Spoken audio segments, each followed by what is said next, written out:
Kalian pernah dengar nama Daendels? Daendels merupakan gubernur jenderal yang membuat jalan raya pos dari Anyer ke Panarbaru. Tetapi dia bukan cuma soal jalan, dia juga bikin raja-raja Jawa sangat geram. Yuk kita bahas tentang Daendels yang dikirim ke Indonesia dan apa saja sih kebijakannya. Herman William Daendels dikirim ke Indonesia untuk menjadi gubernur Nusantara pada tahun 1808. Pengiriman Daendels diusulkan oleh Napoleon Bonaparte yang merupakan penguasa di Prancis. Pada tahun 1806, mengangkat adiknya Louis Bonaparte untuk menjadi penguasa di Belanda. Seperti dikutip dari Sejarah Nasional Indonesia dari masa prasejarah sampai masa proklamasi kemerdekaan di Indonesia oleh Muhammad Junaidi Al-Ansari.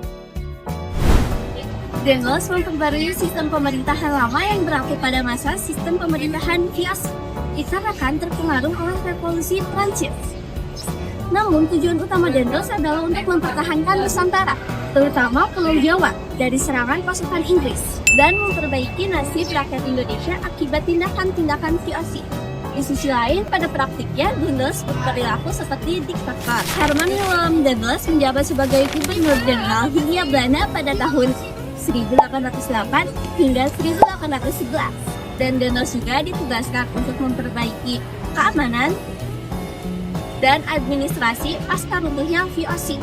Dalam rangka melaksanakan tugasnya, Daendels menerapkan beberapa kebijakan, di antaranya yang pertama ada bidang militer. Daendels dikenal dengan pola pemerintahan bertangan besi atau otoriter. Adapun kebijakannya dalam bidang pertahanan dan keamanan, di antaranya yang pertama mendirikan benteng-benteng pertahanan. Yang kedua mendirikan pangkalan angkatan laut di Anyer dan di ujung Kulon. Yang ketiga, meningkatkan jumlah tentara dari PNI sebanyak 18.000 dari Legiun Mangkunegara. Yang keempat, membangun jalan raya Broad Postgrad dari Anyer Panarbaru sepanjang 1.100 km. Yang kedua adalah bidang pemerintahan. Daendels mengubah beberapa aturan dalam tata cara adat istiadat, di antaranya mereduksi beberapa kebijakan kerajaan lokal. Di antaranya yang pertama, pembatasan kekuasaan raja-raja Jawa. Yang kedua, bupati adipati diubah menjadi pegawai pemerintah yang digaji. Yang ketiga, membagi Jawa menjadi 9 prefektur, di mana setiap prefektur dipimpin oleh prefek yang bertanggung jawab kepada gubernur jenderal secara langsung. Yang keempat, penghapusan kerajaan Banten dan Cirebon menjadi daerah pemerintahan kolonial. Ada bidang sosial dan ekonomi. Pasca bangunnya FOC, Daendels dituntut memperbaiki tata kelola ekonomi khususnya di Jawa. Berikut adalah kebijakan-kebijakannya. Yang pertama, meningkatkan perolehan keuntungan dari pajak. Yang kedua, meningkatkan penanaman tanaman yang laku di pasar internasional. Yang ketiga, mewajibkan menyerahkan hasil panen kepada pemerintahan kolonial. Dan yang terakhir, memperdagangkan tanah kepada pihak swasta sehingga muncul tanah swasta partikelir yang dimiliki oleh orang Cina, Arab, dan Belanda. Dan juga ada bidang peradilan.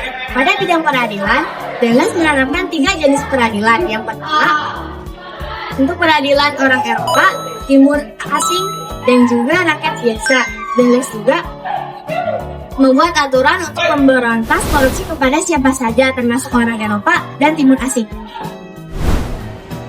Dampak kebijakan Daendels. Pemerintahan Daendels melegalkan praktek perbudakan, sehingga membuat hubungan dengan raja-raja Jawa yang memburuk, yang mengakibatkan munculnya perlawanan di berbagai daerah.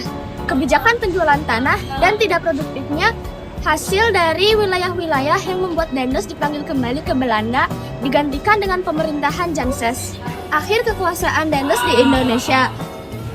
Kejatuhan Daendels antara lain disebabkan oleh sebagai berikut. Yang pertama, sikapnya yang otoriter terhadap raja-raja Banten, Yogyakarta, dan Cirebon yang menimbulkan pertentangan dan perlawanan. Yang kedua, penyelewengan penjualan tanah yang menimbulkan perpecahan dan manipulasi penjualan Istana Bogor. Yang ketiga, keburukan dalam sistem administrasi pemerintahan. Pada tahun 1811, Daendels dipanggil kembali ke Belanda. Dipanggilnya Daendels diperkirakan karena tenaganya yang dibutuhkan oleh Napoleon untuk melakukan penyerangan ke Rusia. Sedangkan di sisi lain, hubungan Dendels dengan raja-raja dan penduduk Jawa yang memburuk, yang mengakibatkan masalah di kemudian hari, karena menimbang Prancis sedang mempertahankan Pulau Jawa dari serangan Inggris.